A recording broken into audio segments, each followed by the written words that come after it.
아빠와 함께하는 세계사 멕시코 혁명과 제1차 세계대전.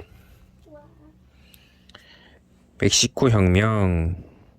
1900년 무렵에 멕시코 대통령은 포르피리오 디아스라는 사람이었어. 그는 30년 동안 대통령 자리에 앉아 있었는데 그건 정말 이상한 일이었어. 왜냐하면 어느 누구도 딱 4년 동안만 대통령을 하고는 그만두어야 한다고 헌법으로 정해져 있었거든. 지도를 보면 북아메리카 와 남아메리카를 다리처럼 이은 땅이 보일 거야. 중앙아메리카라고 불리는 그곳의 대부분을 차지하고 있는 나라가 멕시코란다. 멕시코는 남아메리카와 마찬가지로 스페인의 콩키스타도레스가 와서 정착하기 이전에 여러 원주민 부족들이 살고 있었어.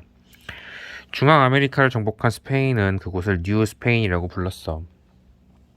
뉴 스페인은 1821년에 스페인으로부터 독립을 선언하고 독자적인 헌법과 국민이 투표로 뽑은 대통령을 가진 멕시코라는 이름의 나라가 되었단다.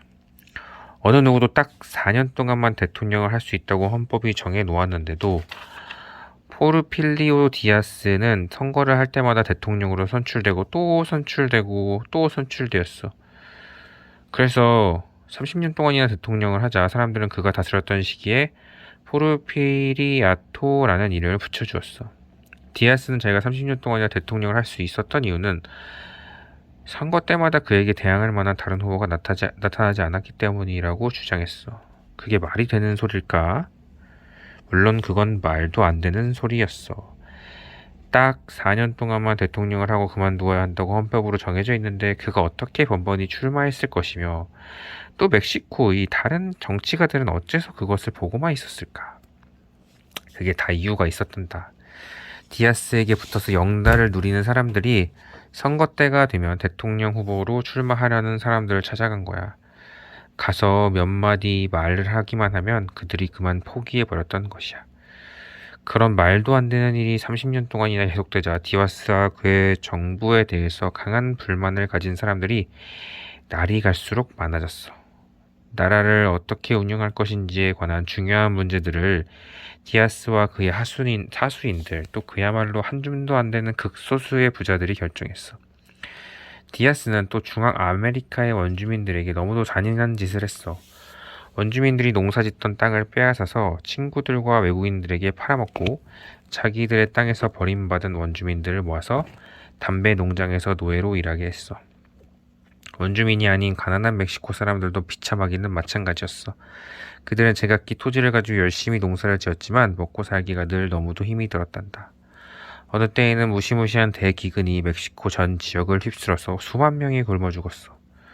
한편 대규모의 현대적인 농장을 가진 부자들은 인공관계 시설을 설치해서 논밭에 물을 대고 해마다 풍성한 수확을 거두어들여 외국에 내다 팔았어.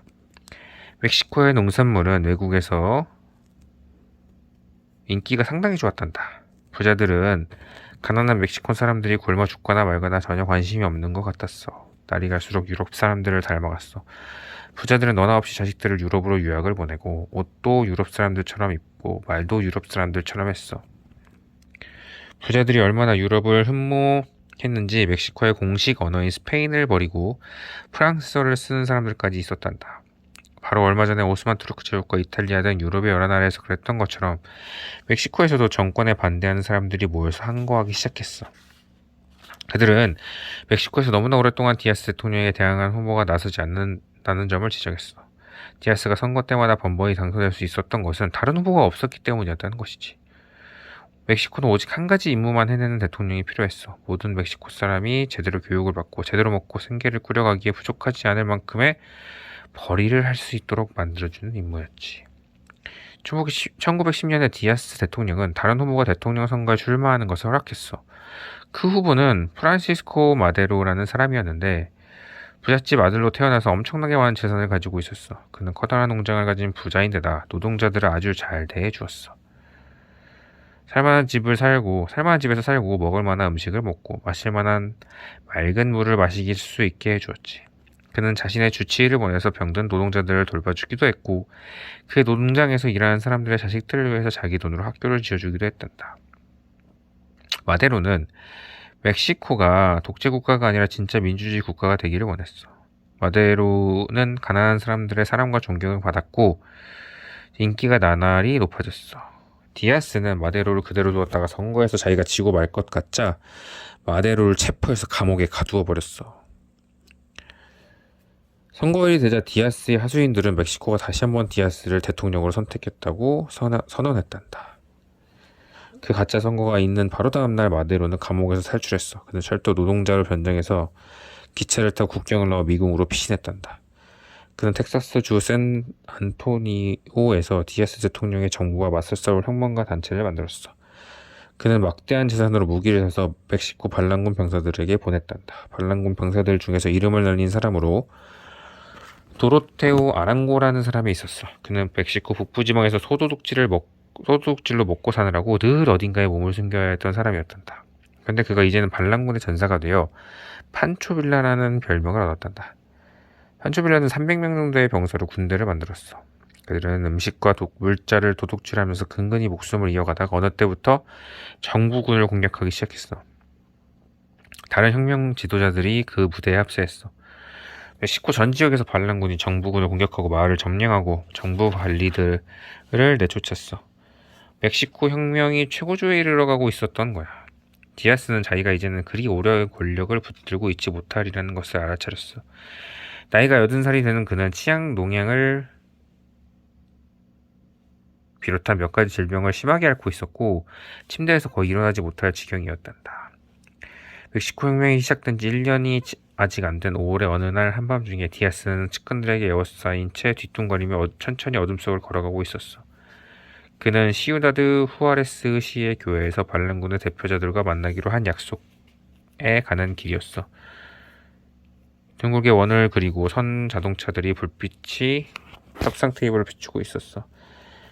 디아스는 떨리는 손으로 권력을 포기하겠다고 약속하는 합의서에 천천히 설명했어. 그리고 측근들의 부축을 받으며 돌아갔단다. 바로 그 다음날 디아스는 멕시코를 떠나 프랑스로 갔어. 그는 그곳에서 4년을 더 살다가 죽었단다. 마데로가 군중에 환호를 받으며 멕시코 시티를 행진했어. 그 승리의 행진을 지켜본 어느 미국 외교관의 아내는 이렇게 썼어. 멀리서 그리 가까이에서 수많은 사람들이 몰려왔다. 온갖 탈 것을 타고 혹은 걸어서도 왔다. 그를 보려고 그의 목소리를 들으려고 혹은 가까이 다가가 그의 옷자락에 손이라도 한번 대어보려고 마침내 자신들이 구원을 받았다고 믿는 수많은 사람들이 한자리에 모여있는 광경을 지켜볼 때 내 심정은 참으로 교묘했다. 사람들은 마치 예루살렘에 들어오는 메시아를 보는 듯이 그를 우러러보았다. 그들이 예루살렘 사람과 다른 것은 호산나라고 외치지 않았다는 것뿐이다. 멕시코 사람들은 마데로가 민주주의와 평화와 번영을 안겨줄 거라고 기대했어. 그러나 안타깝게도 마데로의 앞을 가로막는 커다란 난관이 나타났어. 디아스를 쫓아내기 위해 싸웠던 혁명 지도자들이 멕시코가 어떤 식으로 개혁되어야 하는가에 대해서 서로 다른 생각을 가지고 있었던 거야. 자유선거를 원하는 사람들도 있었고 외국인이 소유한 토지를 빼앗아서 국민들에게 되돌려주기를 원하는 사람들도 있었어. 부자들은 마데로가 대통령이 되는 것을 도왔던 사람들까지도 한꺼번에 너무 많은 변화가 일어나는 것을 원하지 않았단다. 2년 동안 마데로는 이 서로 다른 세력들을 한데 합치려고 가지내를 썼지만 결국 실패하고 말았단다. 다시 한번 반란이 일어났어. 이번에는 자신들의 손으로 권좌에 오르게 했던 바로 그 사람에게 대항하는 반란이었어. 마데로는 한때 그의 동지들이었던 혁명가들과 싸우기 위해서 군대를 보내야 했단다. 1914년 2월에 반란군이 멕시코시티로 쳐들어가서 정부의 무기고에 본부를 차렸어. 마데로의 군대가 그들을 포위했어. 열흘 동안 양측이 총격전을 벌였어. 포탄이 날아다니고 집과 가게가 불탔어. 거리를 오가는 사람들은 언제 어디서 빗나간 총알을 맞을지 모를 지경이었어. 그래서 사람들은 너무도 무서워서 집 밖으로 나갈 엄두도 내지 못했어. 사람들은 집 안에 갇혀있다가 먹을 것이 떨어지자 굶어 죽지 않으려고 기르던 고양이까지 잡아먹어야 했단다. 멕시코 사람들은 그 지옥 같은 날들을 비극의 열흘이라고 부른다. 마침내 반란군이 마데로 대통령의 집무실에 들어가서 그를 끌어내었어. 그들은 대통령을 감금하고 도시를 완전히 장악했어. 반란군의 지도자인 빅토리아노 우에르타는 라는 이름의 장군이었는데 그가 멕시코시티의 통치권을 장악했어. 우에르타와 그의 측근들은 마도라의 목숨을 안전하게 지켜주겠다고 약속했어. 그러나 어느 날 한밤중에 우에르타의 장교들이 마데로를 살해했단다. 하지만 우에르타는 마데로가 탈출을 하려다가 발각되는 바람에 총격전이 벌어졌는데 그 와중에 그만 총에 맞아 죽었다고 발표했어. 이제 멕시코는 우에르타가 다스리게 되었어. 그는 포르피리오 디아스는 저리 가라 할 만큼의 지독한 독재자가 되었어. 하지만 우에르타의 권력은 그리 오래가지 못했단다. 디아스와 맞서 싸웠던 반란군의 지도자 판초 빌라가 이제는 우에르타와 싸웠어. 우에르타는 채 1년도 못 버티고 외국으로 달아났단다. 그 후 13년 동안 멕시코 내에서는 내전과 암살과 투쟁과 반란이 끊이지 않았어. 멕시코 혁명은 폭군 대통령은 제거했지만 멕시코의 평화를 가져다 주지는 못했던 것이야. 제1차 세계대전. 멕시코 사람들이 자기들끼리 서로 싸우고 있을 때 바야흐로 세계의 거의 절반에 걸친 엄청난 전쟁이 일어나려고 하고 있었어. 이 전쟁의 규모가 너무도 엄청나게 커서 한동안 유럽 사람들은 그레이트 워라고 불렀단다. 오늘날 우리가 1차 세계대전이라고 부르는 전쟁이 바로 그 전쟁이란다. 이 전쟁은 발칸반도에서 시작되었어. 발칸반도 여러 나라들이 오스만 투르크의 지배를 벗어나려고 싸우던 때에 불가리아가 세르비아를 공격했다는 것은 기억하고 있겠지. 불가리아와 세르비아가 그리스도와 마케도니아를 나누어 가지려고 했어. 불가리아 사람들이 그들에게 돌아온 땅이 너무도 적다고 불만을 품고 세르비아를 공격했지. 그때부터 세르비아와 불가리아는 서로 적이 되었고 불가리아는 오스트리아와 동맹을 맺기 시작했어. 오스트리아가 불가리아의 친구라면 세르비아는 오스트리아의 적이 되는 것이었지. 그런데 세르비아 사람들은 오스트리아에 대해서 또 다른 불만을 가지고 있었단다. 오스트리아는 보스니아라는 작은 나라를 점령해서 오스트리아 헝가리 제국의 일부로 만들었어. 그런데 보스니아 땅에 사는 사람들은 세르비아 땅에 사는 사람과 같은 민족이었어. 둘 다 슬라브 민족이었지. 세르비아 사람들은 슬라브 민족은 하나로 뭉쳐 살아야 하며 오스트리아 사람들의 지배를 받아서 절대 안 된다고 생각했어. 1914년 6월 28일에 가브리엘로 프린치프라는 이름의 세르비아 청소년이 보스니아의 사라예보에서 오스트리아 왕위 승자인 프란츠 페르디난트 대공을 암살한 사건이 발생했어. 이 사건은 인류에게 대재앙을 안겨주었단다. 19살이 넘지 않은 10대 청소년 7명이 페르디난트 대공이 타고 가는 차에 폭탄을 던지기로 모의를 했어. 그런데 폭탄을 던지는 임무를 맡은 청년이 실수로 대공이 탄 차의 꽁무니에 폭탄을 던졌던 거야. 폭탄이 떨어졌던 거야. 경찰이 대공의 행차를 구경하려고 모여든 사람들 사이로 쑤시고 들어가서 폭탄을 던진 청년을 붙들었어. 청년은 청산가리 캡슐을 삼켜서 자결하려고 했지만 캡슐을 입에 제대로 넣지 못해서 허둥대다가 붙들렸어. 그는 체포된 뒤 곧바로 감옥에 끌려갔단다. 나머지 6명은 달아났어. 한참을 달아나던 19살의 세르비아 청년 가브리엘로 프란치프는 커피를 한 잔 마시며 정신을 가다듬으려고 커피숍에 들어갔어. 커피를 다 마시고 다시 거리로 나와서 주위를 두리번거리고 있는데 자동차 한 대가 다가오고 있었어. 근데 가만히 보니까 오스트리아 대공이 탄 바로 그 차였어. 프린치프는 이게 도대체 웬 행운인지 생각할 겨를도 없이 권총을 꺼내서 자동차를 향해 쏘았는데 대공과 그의 아내가 죽어버렸어. 오스트리아 지도자들은 세르비아 정부가 이 암살을 사전에 치밀하게 계획했다고 주장했단다. 세르비아 지도자들은 절대 그렇지 않다고 부인했지만 아무 소용이 없었어. 1914년 7월 28일 오스트리아 헝가리 정부가 세르비아에게 선전포고를 했어. 다른 두 나라가 즉시 끼어들었어. 세르비아의 동맹국인 러시아가 군대를 보내서 오스트리아를 공격했어. 그러자 오스트리아의 동맹국인 독일이 러시아에게 선전포고를 했지. 그리고 이틀 후 독일은 프랑스에게 선전포고를 하고 프랑스는 프랑스 국경을 공격하기 시작했어. 독일이 발칸반도 여러 나라들과 무슨 억한 심적이 있었던 것일까? 억한 심적은 없었어. 단지 유럽의 대다수의 나라들이 이미 오래전부터 서로 싸우지 못해서 좀이 쑤시는 지경이었다는 게 원인이었어. 수십 년 동안 그들은 국경 문제를 놓고 다투고 군대의 크기를 놓고 다투고 아시아와 아프리카의 식민지를 놓고 다투었어. 오스트리아의 황태자를 죽인 그 총알은 흔히 제1차 세계대전을 일으킨 총알이라고 불리지만 그 전쟁의 진짜 원인은 오스트리아 황태자의 암살이 아니었던 것이야. 트로이의 왕자 파리스가 그리스의 헬레나라는 여자를 사모한 나머지 그녀의 남편에게서 빼앗은 사건 때문에 트로이 전쟁이 터졌다는 이야기를 기억하고 있겠지. 그리스 사람들이 트로이 사람들에게 복수를 하려고 그 전쟁을 일으켰던 거야. 그러나 헬레나가 납치된 사건은 핑계일 뿐이었어. 오래전부터 서로를 증오해왔던 트로이 사람들과 그리스 사람들이 옳다구나, 드디어 때가 왔구나 하고 생각했던 것이지. 헬레나는 1천척의 배를 바다에 띄운 얼굴이라고 묘사되었지만 제1차 세계대전을 일으킨 총알과 마찬가지로 그녀는 전쟁을 시작하기 위한 알량한 핑계일 뿐이었던 거야. 독일은 오스트리아로 진격하기 위해서 먼저 벨기에를 공격했어. 하지만 벨기에는 그 이전에 오스트리아와 세르비아의 분쟁에 개입하지 않겠다고 선언한 상태였어. 그런데 독일은 그 중립선언을 무시해버렸던 것이야. 그러자 영국 사람들이 불안해하기 시작했어. 제18장에서 독일이 석유를 원료로 사용하는 군함을 만든다는 사실을 알고는 영국 사람이 바짝 긴장을 했었다는 이야기를 기억하겠지? 그래서 영국 사람들은 만일 독일을 그대로 둔다면 머지않아 독일군이 유럽 전체를 장악해버릴지도 모른다는 두려움을 느끼지 않을 수 없었던 것이야.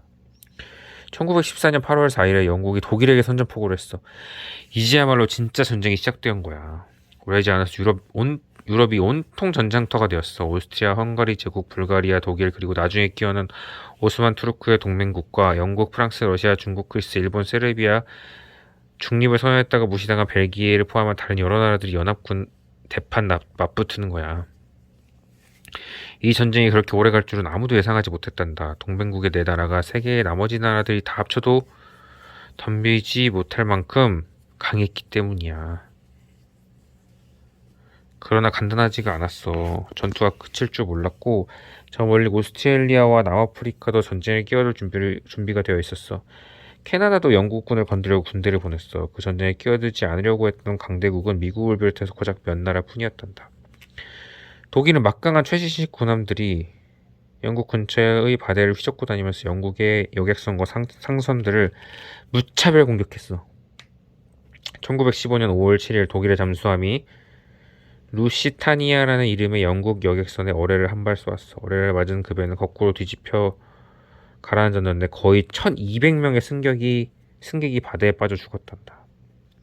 전 세계가 격분했어. 루시타니아호는 군함이 아니라 여객선이었던 거야. 독일이 전쟁 규칙을 완전히 무시하는 짓을 저질렀던 것이야. 축구나 야구, 농구 같은 경기에만 규칙이 있는 게 아니라 전쟁에서도 되는 행동과 해서는 안 되는 행동을 정해놓은 규칙이 있는 것이란다. 독일 잠수함이 영국 군함에게 어뢰를 쏘는 것은 아무도 뭐라고 할 수 없지만 민간인이 탄 여객선에 어뢰를 쏜 것은 말하자면 축구에서 상대팀 선수를 때려 눕혀버리고 골을 넣은 것이나 조금도 다를 게 없었어. 미국 정부가 특히 화가 났어. 바다에 빠져 죽은 승객들 중에서 미국 사람이 100명이 넘었거든. 미국 사람들은 이제는 미국이 그 전쟁을 그냥 보고만 있어서는 안 된다고 생각했어. 1916년 겨울에 이르러 그 전쟁이 끝날 기미가 보이지 않았어. 그러자 영국은 아주 놀라운 새로운 법률을 하나 제정했단다. 영국 정부가 영국의 모든 젊은이들에게 본인이 원하건 원하지 않건 군대에 입대시켜 전쟁에 나가라고 명령할 수 있다는 법이었어. 이것을 징병이라고 한단다. 영국은 이제까지도 단 한 번도 젊은이를 강제로 전쟁터에 내본 적이 없었단다. 국가에 부름을 받는 젊은이들이 용감하게 나섰어. 그러나 전쟁은 매우 위험하고 소모적이고 잔혹한 것이야. 전선에서 영국군의 병사들은 이런 노래를 불렀다고 해. 잠옷 속에 들어가는 건 정말 싫어. 포탄이 터지고 패편이 튀는 소리에 귀가 찢어져. 난 죽고 싶지 않아. 난 집에 가고 싶어.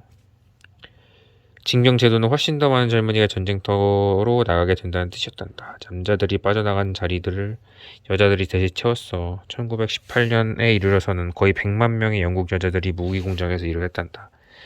어느 무기공장에서 크레인을 운전했던 로티 위긴스라는 17살의 아가씨는 새로운 일터에서 길고 힘든 노동의 실상을 묘사하는 글을 썼어.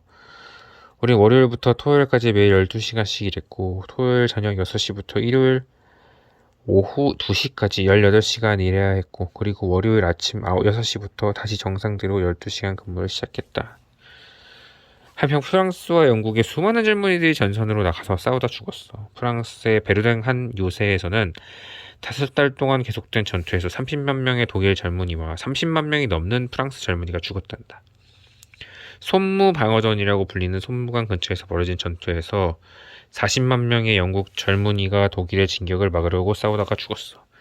1차 세계대전 영국은 거의 한 세대 전부를 전쟁터에서 잃었다는 말을 한단다. 살아나는 사람은 보통 심한 부상을 입었거나 너무도 끔찍했던 전쟁터의 기억에서 헤어나지를 못했단다. 그러나 연합국은 굴복하지 않았어. 대전이 터진 지 3년이 지났을 때 독일은 전쟁을 끝내버리려고 한 가지 묘안을 냈어. 미국을 독일 편으로 전쟁에서 끌어들인다면 완강하게 저항하는 연합군을 한 번에 무너뜨릴 수 있다고 생각했던 거야. 그래서 독일군 장교들이 멕시코에 가는 독일 관리에게 암호를 쓴 비밀 전부문을 보냈는데 미국으로 가서 워싱턴의 관리들과 협상하라는 내용이었어. 독일이 독일 편으로 들어와서 싸워준다면 멕시코에서 독일이 차지하고 있는 땅을 크게 톡 잘라서 내주겠다는 제의를 한 거지. 그런데 독일 사람들이 미국에 협상하기도 전에 영국의 암호 해독가들이 그 전보문을 입수해서 해독했단다.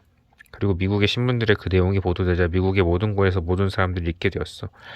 미국을 전쟁에 끌어들이려는 독일의 흉기가 알려지자 영국 사람들과 미국 사람들 모두가 격분했단다. 1917년 4월 6일 미국이 독일에게 선전포고를 했어. 이제는 미국 병사들이 영국과 캐나다, 프랑스와 기타 여러 나라 병사들과 함께 독일과 그 동맹국들에 맞서 싸우게 되었어. 끝.